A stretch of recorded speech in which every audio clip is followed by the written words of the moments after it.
Nama aku Dira. Aku tinggal sendiri di sebuah apartemen kecil di pinggiran kota. Biasa aja sih hidupku. Kerja di kantor, pulang, tidur, ulang lagi. Tapi semua berubah sejak aku mulai curiga sama pacarku, Aris. 3 bulan terakhir ini, Aris makin aneh. Dulu dia tipe cowok yang suka ngasih kabar terus. Sekadar bilang udah makan atau belum. Sekarang, 3 hari bisa ngilang, gak bisa dihubungi. Sekalinya nongol, wajahnya pucat, kayak orang habis ngelakuin sesuatu yang berat. Aku pikir dia cuma lagi banyak kerjaan.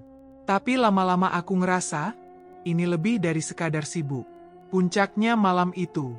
Aku lihat sendiri Aris naik motor. Padahal sebelumnya bilang lagi lembur. Perasaanku nggak enak. Aku ikutin dia diam-diam, sambil nyetir pelan di belakang. Jalanan makin sepi. Sampai akhirnya dia belok ke gang kecil di pinggiran kota. Gang itu gelap, dan aku nyaris kehilangan jejaknya kalau aja nggak lihat bayangan motornya berhenti di depan rumah tua. Rumah itu serem. Dindingnya udah berlumut, jendelanya ditutup kain hitam. Tapi yang bikin bulu kuduku berdiri, dari balik pintu depan, ada seorang wanita yang keluar. Cantik. Gila, cantiknya nggak masuk akal. Tapi matanya kosong. Tatapan dia ke Aris tuh kayak mereka udah saling ngerti tanpa perlu ngomong. Terus Aris nyium tangannya. Iya, nyium. Kayak lagi sembah. Kayak dia bukan pacarku lagi, tapi budak perempuan itu. Aku pengen balik, pura-pura nggak lihat apa-apa. Tapi kaki ini malah jalan makin dekat. Aku ngumpet di balik tembok rumah tetangga, sambil ngerekam semua pakai HP. Satu hal yang bikin aku hampir nyerah waktu itu. Pas pintu rumah dibuka lebar, aku lihat di dalamnya banyak banget lilin merah nyala. Dan di tengah ruangan, ada altar. Bukan altar biasa. Di atasnya ada patung kecil. Mukanya serem banget. Matanya merah menyala kayak bara api. Dan di depannya, ada sesuatu yang ditutup kain putih. Aku nggak bisa lihat jelas. Tapi kayak ada tubuh manusia. Kayak orang tidur. Atau suara Mira. Aku baru tahu namanya nanti, ngeluarin bunyi aneh, kayak mantra. Aris berdiri diam, ngikutin tiap gerakan tangannya. Aku nggak ngerti apa yang terjadi. Tapi malam itu, aku sadar, pacarku bukan cuma selingkuh. Dia udah main sama sesuatu yang jauh lebih gelap dari sekadar perempuan lain. Dan itu baru awal dari semuanya. Setelah malam itu, aku mulai ngerasa semuanya berubah. Bukan cuma Aris, tapi juga suasana di sekitarku. Apartemenku yang biasanya adem, tiba-tiba terasa panas dan sumpek, kayak ada yang ngawasin. Tiap malam, aku susah tidur. Kadang kebangun jam 3 pagi, keringetan tanpa alasan. Sekali waktu, aku dengar suara ketukan dari jendela. Pas kulihat, nggak ada siapa-siapa. Padahal aku tinggal di lantai 4. Aris? Dia makin aneh. Pulang makin jarang, dan kalaupun datang, cuma duduk diam sambil ngerokok di balkon. Matanya kosong. Kalau aku tanya dia jawab seadanya, kayak ogah-ogahan. Bahkan dia pernah bilang, "Kamu jangan ikut campur urusan aku ya, Dir." Itu pertama kalinya dia ngomong kayak gitu. Dulu, dia orang paling terbuka. Tapi sekarang, dingin banget. Aku juga mulai sering nemuin benda-benda aneh di apartemen. Di bawah bantal, pernah ada segumpal rambut panjang, padahal rambutku pendek.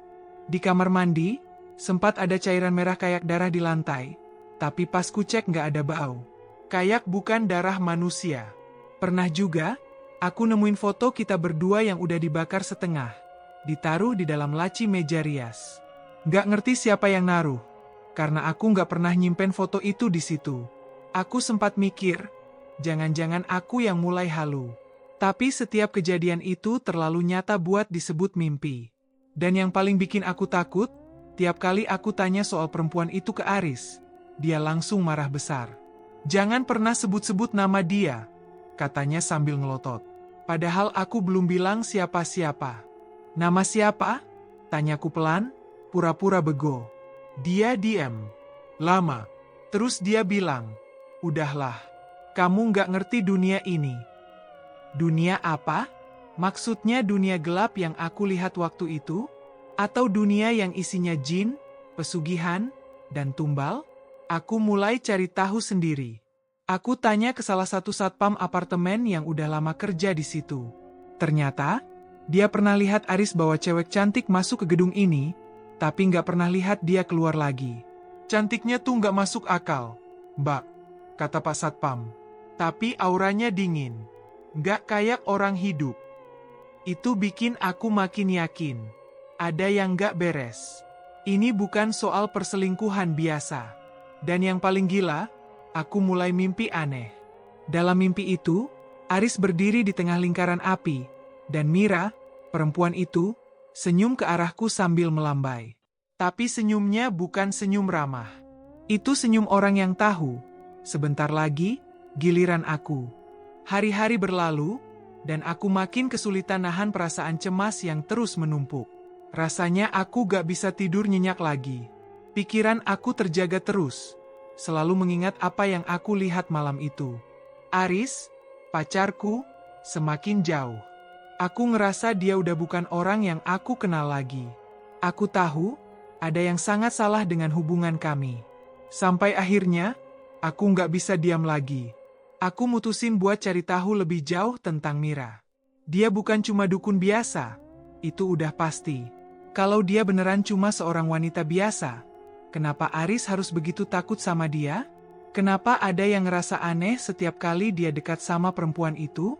Aku mulai tanya-tanya ke orang sekitar, nyari informasi tentang Mira. Beberapa orang bilang kalau dia dikenal sebagai dukun cantik di daerah sekitar. Tapi ada yang bilang, gak banyak orang yang berani berhubungan sama dia. Katanya, Mira punya kekuatan gaib yang luar biasa. Aku gak ngerti apa itu, tapi satu hal yang aku tahu, Mira gak cuma seorang dukun biasa. Dia punya sesuatu yang lebih dari itu. Aku mulai merasa ada yang mengintai dari balik bayanganku. Kadang, pas aku ngelihat kaca di apartemen, aku merasa ada yang bergerak. Tapi begitu aku tengok, gak ada apa-apa. Rasanya kayak ada yang selalu nungguin aku, siap menyerang kapan aja. Dan malam itu, aku merasa ada yang berbeda dari Aris. Dia pulang larut malam, lebih larut dari biasanya. Pas aku buka pintu, aku langsung tercium bau aneh, kayak bau asap hangus yang terlalu kuat. Aris nggak nyapa aku, cuma masuk ke kamar dan langsung tidur tanpa peduli. Matanya masih kosong, dan dia nggak ngelihat aku sama sekali. Aku merasa aneh, tapi aku tetap ngadep dia. Aris, kamu kenapa? Kenapa jadi begini? Kamu nggak kayak yang aku kenal lagi. Dia cuma diam, nggak ngomong apa-apa. Terus tiba-tiba dia bangkit dan berjalan menuju jendela. Aku ikutin dia, coba ngelawan rasa takut yang mulai muncul. Waktu aku deketin dia, tiba-tiba Aris bilang pelan, "Jangan ganggu aku, Dira. Jangan coba-coba ngerti semuanya. Dunia ini lebih besar dari yang kamu tahu." Aku makin bingung, tapi aku tahu kalau ada yang gak beres. Tiba-tiba, suasana di kamar itu terasa lebih dingin. Aku lihat sekelebat bayangan gelap di sudut ruangan, dan seolah-olah aku bisa dengar bisikan halus yang kayak suara orang menangis. Aku nengok ke Aris, dan dia cuma berdiri diam, kayak nggak sadar kalau aku ada di situ. Aku rasa, Aris udah bukan orang yang sama. Dia bukan lagi pacarku. Ada sesuatu yang lebih besar, lebih jahat, yang mengendalikan dia. Dan aku nggak tahu apa itu, tapi aku yakin, Mira ada di balik semuanya. Aku harus lakukan sesuatu. Aku nggak bisa terus-terusan hidup di bayang-bayang ketakutan. Tapi, langkah pertama apa yang harus aku ambil? Aku nggak tahu. Namun, satu hal yang pasti, aku harus segera keluar dari permainan jahat ini, sebelum semuanya terlambat. Semakin lama, kejadian aneh di apartemen makin nggak bisa aku hindari. Setiap malam, rasanya semakin gelap. Semakin lama, aku semakin yakin kalau Aris bukan lagi pacarku yang dulu. Setiap kali dia pulang, ada aura yang berat, seperti ada beban besar yang dia bawa. Namun, yang paling bikin aku takut, adalah kejadian-kejadian yang gak bisa dijelaskan logika. Suatu malam, pas aku baru pulang kerja, aku merasa ada yang gak beres di apartemen. Begitu buka pintu, Bau amis langsung menyengat hidungku. Bukan bau makanan, atau bau sesuatu yang bisa dijelaskan. Ini bau seperti darah. Aku tercekat, langsung merinding, dan aku pikir mungkin aku cuma kecapean. Tapi, saat aku masuk, mataku langsung tertuju pada lantai. Di sana, ada jejak-jejak kaki berlumpur. Jejak itu panjang, dan membekas di atas lantai kayu yang baru dipasang. Aku berjalan mengikuti jejak itu sampai ke kamar tidur. Dan di sana, di atas meja rias, ada sebuah lilin merah besar yang menyala sendiri.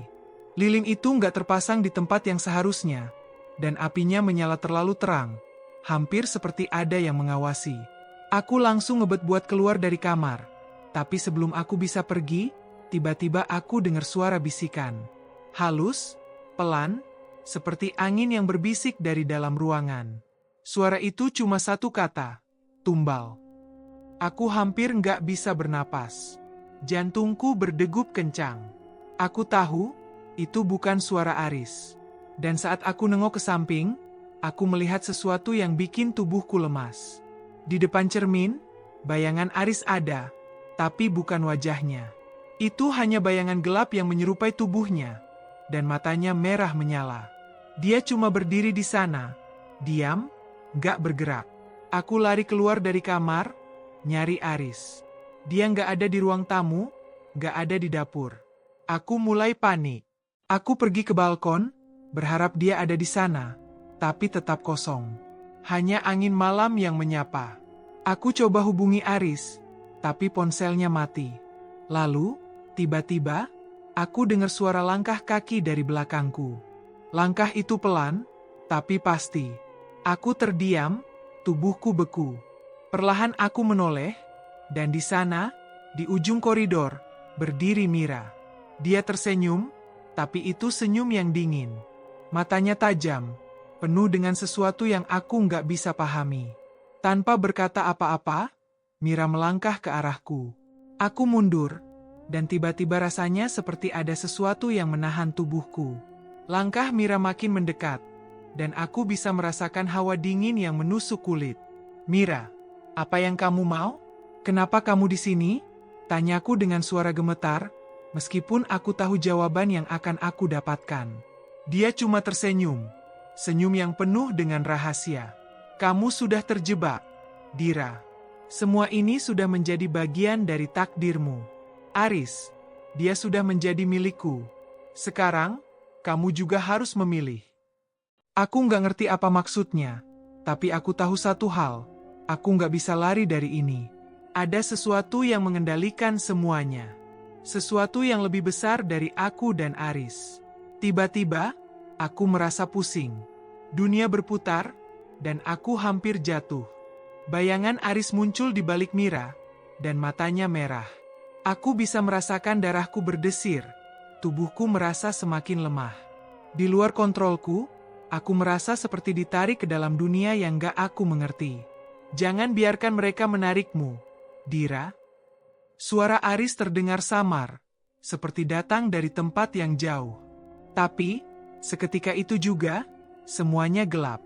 Aku nggak tahu apa yang terjadi, tapi aku bisa merasakan kegelapan itu semakin dekat. Dan aku nggak tahu lagi, apakah aku masih bisa keluar hidup-hidup dari tempat ini. Aku nggak tahu berapa lama aku terbaring di lantai.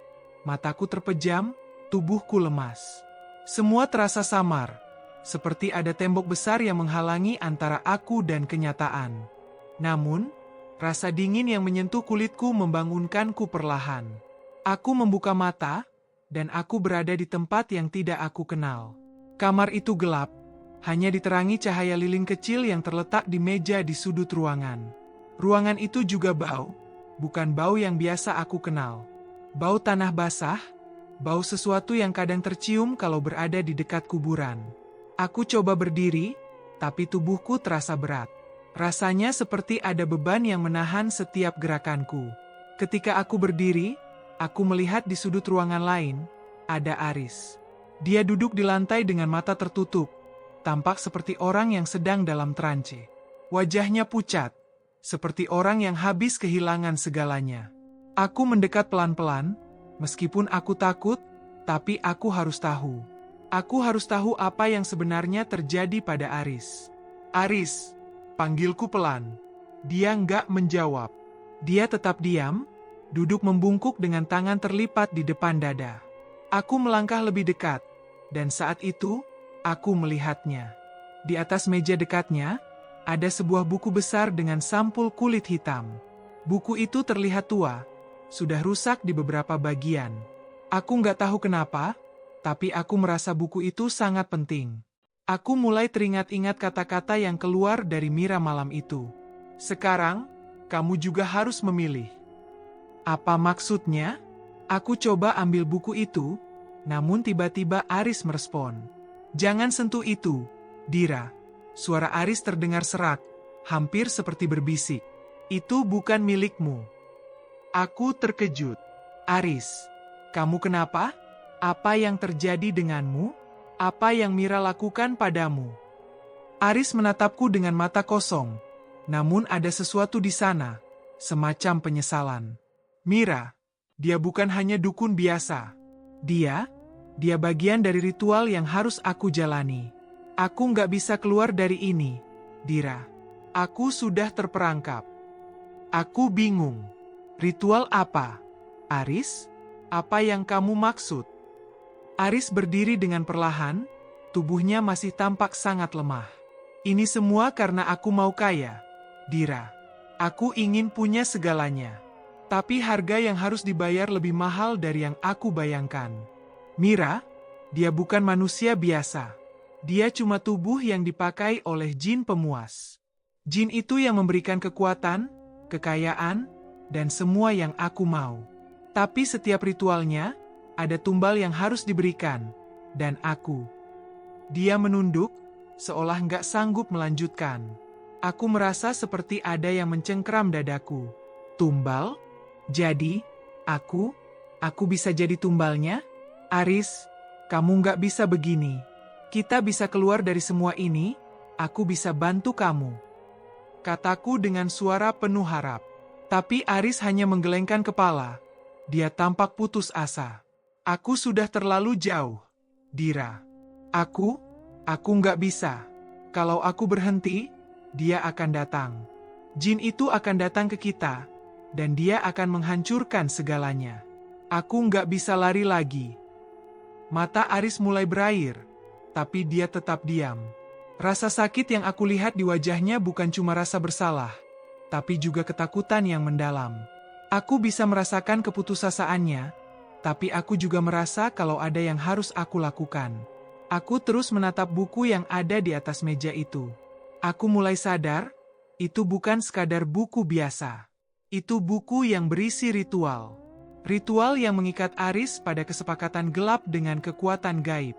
Jika aku nggak berhenti sekarang, aku akan terperangkap seperti Aris. Tapi di sisi lain, aku juga nggak bisa diam. Karena aku nggak bisa membiarkan Aris tenggelam dalam kegelapan itu. Aku melangkah ke arah buku, walaupun Aris berusaha menghentikanku, tapi aku sudah terlalu dekat. Tiba-tiba, lampu di ruangan itu padam, dan suara tawa miring Mira terdengar menggema, datang dari sudut yang gelap. Kamu tidak bisa menghentikan apa yang sudah dimulai, Dira, kata Mira, suaranya penuh dengan kekuatan yang menakutkan. Aku terdiam, tubuhku kembali terasa beku. Ada ketakutan yang mendalam, seperti aku bisa merasakan kehadirannya semakin dekat. Tapi aku tahu, inilah saatnya. Saatnya untuk mengetahui apakah aku bisa bertahan atau justru terperangkap dalam dunia gelap ini selamanya. Aku merasa tubuhku mulai lemas lagi, seperti ada sesuatu yang menahan setiap gerakanku. Mira masih berdiri di sana, di sudut ruangan, dengan senyum dingin yang semakin melebar. Suara tawa yang tadi keluar dari mulutnya kini semakin menakutkan, seperti sebuah ancaman yang tak bisa dielakkan. Jangan coba-coba melawan, kata Mira, suaranya rendah namun penuh tekanan. Ini sudah lebih dari sekedar pilihan, Dira. Ini adalah takdirmu. Aku menatapnya dengan penuh kebencian. Tidak, aku tidak akan menyerah. Aku tidak akan jadi bagian dari permainan jahat ini. Aris sudah terjebak, dan aku tidak akan membiarkannya menyeretku ke dalam neraka yang sama. Dengan sekuat tenaga, Aku menatap buku besar di atas meja itu, yang sekarang terlihat semakin menyeramkan. Buku itu seperti hidup, menunggu untuk membuka bab baru yang akan mengikatku pada takdir yang kelam. Aku tahu, di balik halaman-halamannya, ada ritual yang akan mengorbankan lebih banyak nyawa, dan aku tidak akan menjadi tumbal berikutnya. Aku tidak akan membiarkan kamu dan jin itu menguasai hidupku, kataku, berusaha menenangkan diri meskipun suaraku bergetar. Mira tertawa lagi, kali ini lebih mengejek. Kamu pikir kamu bisa berhenti apa yang sudah dimulai? Aris sudah terikat. Kamu juga. Semua sudah terjadi, Dira. Tak ada yang bisa menghentikan kami sekarang. Aku menggenggam erat tangan, berusaha menenangkan degup jantungku yang semakin cepat. Namun, ada satu hal yang harus aku lakukan. Aku harus menemukan cara untuk melawan mereka, atau aku akan menjadi bagian dari dunia ini selamanya. Aku mendekatkan diri ke buku itu, berusaha untuk tidak terpengaruh oleh kata-kata Mira. Aris yang masih terdiam di pojok ruangan itu, seolah tak bisa berbuat apa-apa. Matanya kosong, terperangkap dalam dunia yang jauh dariku. Aku tahu, dia ingin melawan, tapi dia terlalu takut untuk keluar dari ikatan yang mengikatnya. Aku tidak bisa membiarkan diriku jatuh ke dalam ketakutan yang sama. Kamu nggak akan menang, Mira berkata lagi, kali ini suaranya lebih dalam, seperti datang dari tempat yang jauh. Dia sudah memilih jalan yang benar, Dira. Kekayaan, kekuasaan, semuanya bisa kamu dapatkan. Apa yang kamu tunggu? Aku menahan napas. Hatiku berdebar semakin keras. Aku tahu apa yang Mira coba lakukan. Dia mencoba membujukku, mencoba menggoda aku dengan janji-janji kosong. Tapi aku sudah melihat cukup banyak untuk tahu bahwa ini bukan jalan yang benar.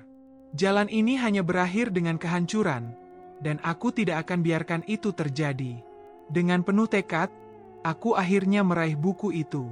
Begitu jari-jariku menyentuh sampul kulit hitamnya, seolah dunia berhenti berputar.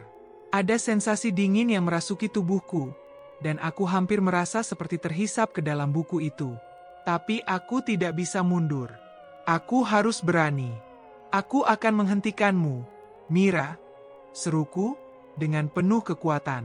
Aku tidak peduli apa yang harus aku lakukan. Aku tidak akan jadi bagian dari ritual jahat ini. Mira hanya tersenyum, seperti menunggu langkah berikutnya. Kamu bisa mencoba, Dira. Tapi ingat, sekali kamu menyentuh dunia ini, tak ada jalan kembali. Aku bisa merasakan ada yang mengalir dalam diriku. Bukan kekuatan mistis seperti yang dimiliki Mira, tapi sesuatu yang lebih kuat, keteguhan hati. Aku ingin Aris kembali. Aku ingin kehidupan yang tenang, bukan hidup dalam ketakutan dan kegelapan. Aku menarik buku itu dari meja, berusaha membuka halaman pertama. Namun, ketika aku membaliknya, sebuah cahaya terang tiba-tiba menyelimuti ruangan. Seketika itu juga, aku merasa seperti ada yang menekan dadaku. Mata aku terpejam, tubuhku seolah kehilangan keseimbangan. Rasa sakit menyebar, seperti ada sesuatu yang mencoba merobek dari dalam. Aku mendengar suara Aris, yang memanggil namaku dengan suara yang sangat pelan, hampir tak terdengar. Dira, jangan lakukan ini. Aku hampir jatuh, tapi aku berusaha bertahan. Aku harus melawan, aku harus bertahan. Ini bukan hanya tentang diriku, ini tentang Aris, tentang masa depan kami. Namun, saat aku membuka mata, aku melihat Mira sudah berdiri tepat di depanku. Wajahnya kali ini tidak tersenyum, tetapi tampak marah. Kamu masih mencoba, ya? Kata Mira dengan nada yang jauh lebih menakutkan. Aku tahu, ini adalah momen yang menentukan.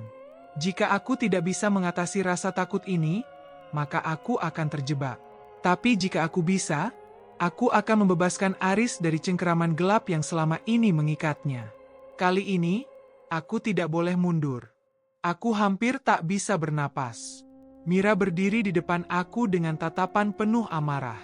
Seketika itu, udara di ruangan terasa semakin berat. Aku merasa seperti ada sesuatu yang mencengkeram tubuhku, membuatku semakin sulit bergerak. Rasa takut menyelimuti hatiku, tapi ada satu hal yang lebih kuat, tekad. Aku tidak bisa mundur sekarang.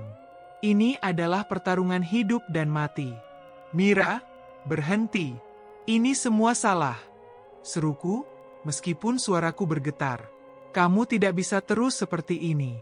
Tidak ada yang bisa dibangun dengan darah dan kekuatan gaib. Mira hanya tertawa. Suara tawanya semakin menakutkan, seolah berasal dari kedalaman yang gelap. Kamu pikir ini semua tentang pilihanmu, Dira? Katanya dengan nada mengejek. Kamu sudah terjebak dalam permainan ini sejak awal. Tak ada yang bisa membebaskanmu. Aku bisa merasakan kekuatan gelap di sekitarnya, terasa semakin dekat. Perasaan takutku semakin besar, tapi aku tak bisa menyerah begitu saja. Aku tahu, ini adalah titik balik. Kalau aku tidak melakukan sesuatu, aku akan kehilangan Aris dan diriku sendiri. Tanpa peringatan, Mira melangkah maju dengan cepat. Tangannya terangkat seolah mengarah padaku. Aku bisa merasakan hawa dingin yang sangat tajam seketika. Seperti ada sesuatu yang mencekik leherku. Aku berusaha untuk melawan. Berusaha melepaskan diri dari genggaman gaib itu. Tapi semakin aku berusaha, semakin kuat pula cengkeramannya. Apa yang kamu lakukan pada Aris? Aku hampir berteriak. Tubuhku semakin lemas. Mira hanya diam, matanya yang hitam pekat menatapku dengan intens. Aris sudah memilih jalannya sendiri. Sama seperti kamu, Dira. Tidak ada jalan keluar. Suaranya kini terdengar lebih dalam, seolah sudah berubah menjadi sesuatu yang lain. Aku merasa tubuhku semakin jatuh ke bawah, hampir tersungkur. Namun, entah kenapa, seberkas cahaya muncul tiba-tiba. Cahaya itu berkilau sangat terang, dan dalam sekejap, aku merasakan tekanan di tubuhku mulai berkurang. Aku bisa bernapas lega sejenak. Mira tampak terkejut, dan sekejap matanya yang gelap berubah menjadi merah menyala. Tidak mungkin, serunya dengan nada marah. Siapa yang berani menghalangiku? Aku menoleh dan melihat Aris. Wajahnya tampak pucat, tubuhnya terhuyung-huyung. Tapi ada sesuatu yang berbeda. Ada semangat yang mulai muncul di dalam dirinya. Matanya yang tadinya kosong, kini terlihat lebih sadar. Dia berjalan perlahan, seolah berusaha melawan sesuatu yang mengikat dirinya. Dira, suara Aris terdengar sangat lemah, tapi ada keteguhan di dalamnya. Aku sudah terjebak terlalu lama. Tapi ini, aku bisa melawan, Dira.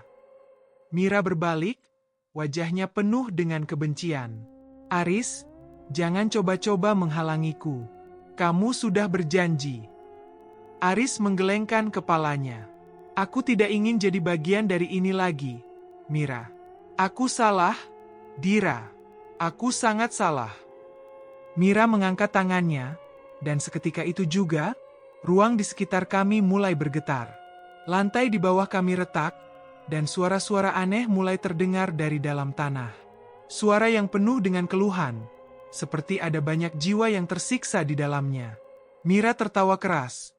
Suara itu terdengar sangat menakutkan. Jangan harap kamu bisa keluar hidup-hidup dari sini, Aris. Tidak ada jalan kembali.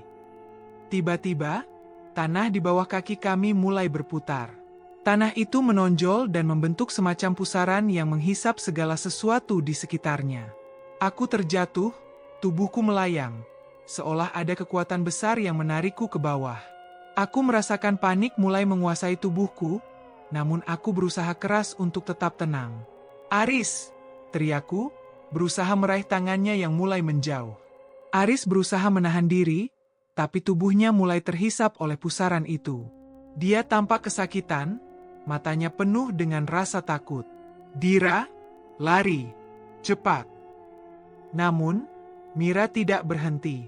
Dia mengangkat kedua tangannya dan menciptakan cahaya merah yang sangat menyilaukan.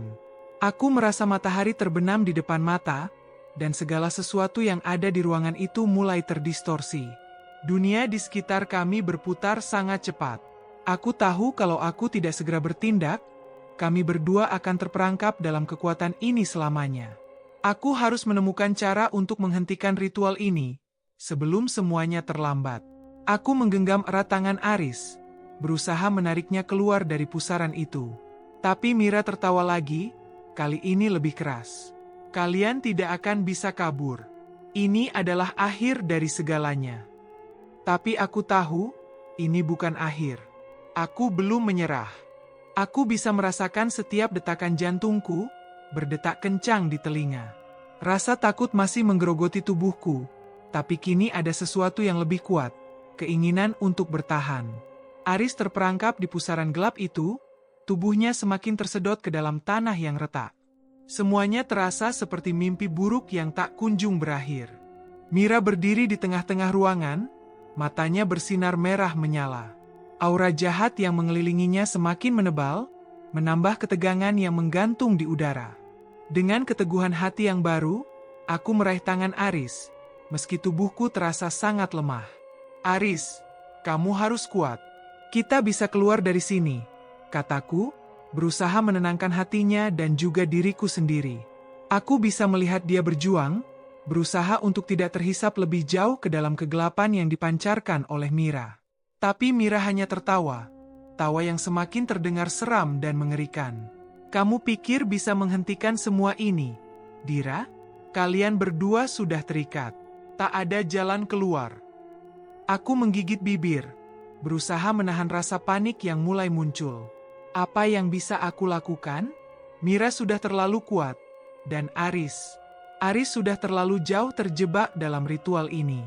Tapi aku tidak bisa membiarkan semuanya berakhir seperti ini. Tiba-tiba, Aris menggenggam tanganku lebih erat. Matanya yang sebelumnya kosong kini penuh dengan penyesalan dan kekhawatiran. Dira, lari. Kalau kamu tidak segera pergi, kita berdua akan hancur, katanya dengan suara pelan yang penuh dengan rasa takut. Tidak, aku tidak bisa lari. Ini bukan tentang aku lagi. Ini tentang Aris, tentang kejahatan yang harus dihentikan. Aku tahu ini bukan hanya soal ritual pesugihan, ini tentang kebebasan, tentang melawan kegelapan yang sudah menguasai Aris. Aku harus berbuat sesuatu. Tanpa pikir panjang, aku berdiri tegak dan menatap Mira. Aku tidak takut padamu, Mira. Kalian tidak bisa mengendalikan hidup kami. Ini berhenti sekarang. Mira menatapku dengan tatapan penuh kebencian. Kamu benar-benar berpikir kamu bisa melawan? Dunia ini sudah terlalu dalam untukmu, Dira. Kalau kamu memilih untuk bertahan, kamu akan jadi bagian dari ini selamanya. Aku bisa merasakan energi jahat yang semakin menguat di sekitar kami, seperti ada kekuatan tak kasat mata yang berusaha menelan semuanya. Tapi aku tahu, aku tidak bisa menyerah. Aku harus berani. Dengan segenap tenaga yang tersisa, aku berteriak sekuat mungkin. Aris, kita bisa melawan. Kita bisa keluar dari sini bersama. Tiba-tiba, sebuah cahaya terang menyinari ruangan itu. Cahaya itu datang entah dari mana, begitu kuat sehingga membuat Mira terhuyung mundur. Cahaya itu seperti sebuah peringatan, sesuatu yang lebih kuat dari segala ritual dan kekuatan gaib yang ada. Mira tampak terkejut, bahkan sedikit takut. Apa ini? Suaranya terdengar bergetar. Untuk pertama kalinya, dia terlihat ragu. Aku merasa tubuhku kembali kuat. Energi yang datang entah dari mana itu memberiku harapan baru. Ini adalah kesempatan kami. Dengan penuh tekad, aku menarik Aris lebih dekat, berusaha menjauhkan dia dari pusaran gelap yang semakin dalam. Kita harus pergi, Aris. Ini kesempatan kita. Mira mencoba menghalangi kami, tetapi cahaya itu semakin terang. Perlahan, tubuh Mira mulai bergetar, seperti ada sesuatu yang menghancurkan ikatan yang mengikatnya pada jin pemuas itu. Dia mengerang kesakitan, tangannya terangkat, mencoba melawan cahaya yang semakin menyinarinya. Tidak, ini belum selesai, teriak Mira dengan suara penuh kemarahan.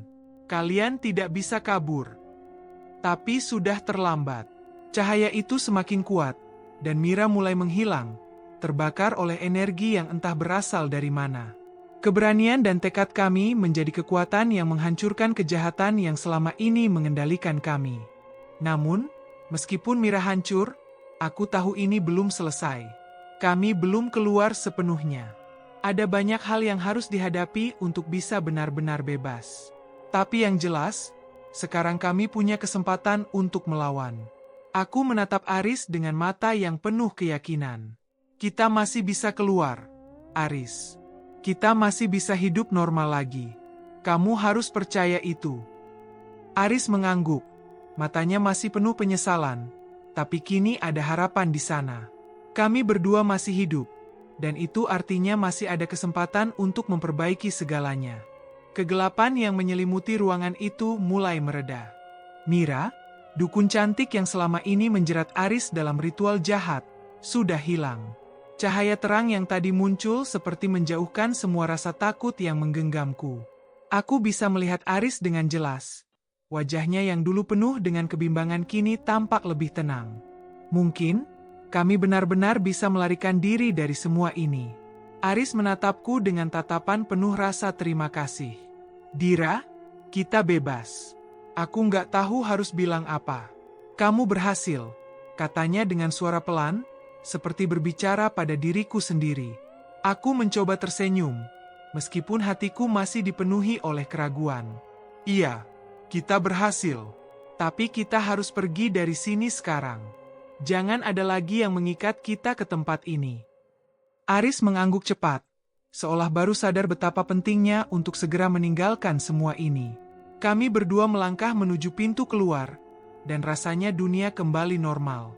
Hanya suara langkah kaki kami yang terdengar di sepanjang jalan menuju pintu utama. Udara segar di luar menyambut kami dengan kebebasan yang kurindukan.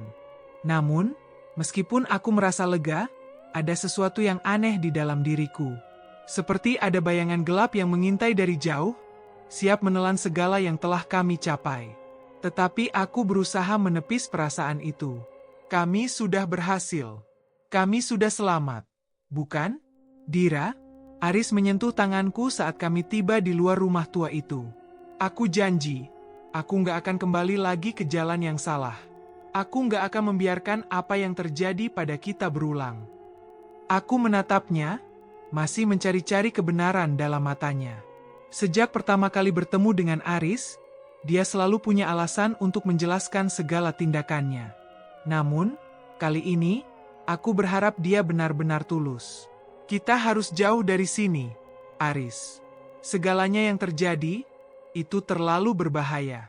Aku nggak ingin ada lagi yang menghantui kita. Jawabku, mencoba mempercayainya meskipun ada ragu yang tak bisa aku buang begitu saja. Kami berjalan bersama, jauh dari rumah tua yang penuh dengan kenangan mengerikan itu. Langkah kami semakin cepat, seolah ingin menyingkirkan segala yang ada di belakang. Kami berjalan menyusuri jalanan kota yang sudah mulai sepi. Sepertinya dunia tak tahu apa yang telah terjadi dalam hidup kami. Namun, saat kami hampir sampai di ujung jalan, tiba-tiba aku merasakan sesuatu yang aneh. Suasana di sekitar kami kembali berubah. Udara terasa dingin, dan sepertinya ada sesuatu yang mengawasi kami dari kejauhan. Aku menoleh ke Aris. Kamu merasa itu juga, kan?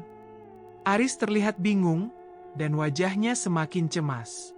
Apa yang kamu maksud? Dira, kamu nggak usah khawatir. Semuanya sudah selesai. Tapi aku merasa ada sesuatu yang tidak beres. Kenapa semuanya terasa begitu sempurna? Seakan-akan kami sudah keluar dari jerat, tapi ada yang mengintai. Semuanya terlalu mudah, terlalu cepat. Tiba-tiba, dari arah belakang kami, terdengar suara berat yang sangat familiar. Aku menoleh dengan cepat dan melihat sosok yang seharusnya sudah hilang dari hidup kami. Mira. Namun, kali ini bukan Mira yang dulu. Dia berdiri dengan tubuh yang lebih besar, mata merah yang bersinar menakutkan. Suaranya tidak lagi tawa mengejek, tetapi lebih seperti ancaman yang mengerikan. Tidak ada yang bisa melarikan diri, Dira, katanya dengan suara yang penuh kebencian. Semua yang kamu lakukan tadi sia-sia. Ini baru permulaan. Aku terdiam, tubuhku seolah membeku. Semua yang aku harapkan, bahwa kami bisa bebas, ternyata hanyalah kebohongan. Kejahatan ini belum selesai. Dan aku tahu, aku harus menghadapi kenyataan pahit bahwa, dalam dunia seperti ini, tak ada jalan keluar yang mudah. Aris memegang tanganku, matanya penuh ketakutan. Dira, kita nggak bisa lari dari ini. Aku tahu, kami masih terjebak. Kejahatan yang telah kami lawan bukanlah sesuatu yang bisa diselesaikan hanya dengan keberanian dan harapan. Semua yang kami lakukan sebelumnya hanyalah awal dari permainan yang lebih gelap. Mira berdiri di hadapan kami, matanya menyala dengan api kemarahan. Tubuhnya tampak lebih besar, lebih mengerikan, seolah terbuat dari bayangan gelap yang terus bergerak. Aku dan Aris berdiri terdiam, tak bisa bergerak. Semua yang kami pikirkan tentang kebebasan, tentang selamat dari jeratan pesugihan itu, ternyata hanya ilusi belaka. Apa yang kamu inginkan, Mira? Aku hampir berbisik, mencoba mencari keberanian di tengah ketakutanku. Mira tersenyum sinis, suara tawa yang dulu terdengar menakutkan, kini terdengar lebih mengerikan. Kalian pikir sudah selesai? Ini baru dimulai. Ini adalah hukuman kalian. Ia mengangkat tangannya, dan seketika itu juga udara sekitar kami menjadi sangat berat, seperti ada sesuatu yang menekan dadaku. Aris menggenggam tanganku dengan cemas. Tapi, ada yang berbeda. Aku bisa merasakan getaran di tubuhku, perasaan yang tak bisa dijelaskan. Semakin aku fokus pada Mira, semakin kuat perasaan itu. Seperti ada sesuatu yang menghubungkan kami, seperti ada kekuatan yang seharusnya tidak ada. Tiba-tiba, aku mendengar suara yang sangat familiar. Aris. Aris yang seharusnya takut, yang seharusnya terjerat dalam pesugihan itu, tiba-tiba berdiri tegak dan memandang Mira dengan mata yang penuh tekad. Apa yang kamu lakukan pada Dira? Teriak Aris, suaranya kini penuh kemarahan. Aku memandangnya dengan bingung. Sejak kapan dia begitu tegas? Mira terlihat terkejut. Apa yang kamu katakan? Kamu seharusnya bersyukur, Aris. Kamu sudah mendapatkan semua yang kamu inginkan. Tapi aku tidak ingin lagi semua itu. Aris berteriak. Aku nggak ingin hidup seperti ini lagi. Kamu bukan dukun, Mira. Kamu hanya alat, boneka yang dipakai oleh kekuatan yang lebih besar. Semua yang kamu lakukan, itu bukan pilihan kami. Mira terdiam, matanya mulai meredup. Namun, ketegangan yang ada semakin terasa, dan aku mulai merasakan perubahan di dalam diriku. Seperti ada sesuatu yang terbangun. Sesuatu yang jauh lebih kuat dari sekadar rasa takut. Tiba-tiba, aku menyadari sesuatu yang mengejutkan.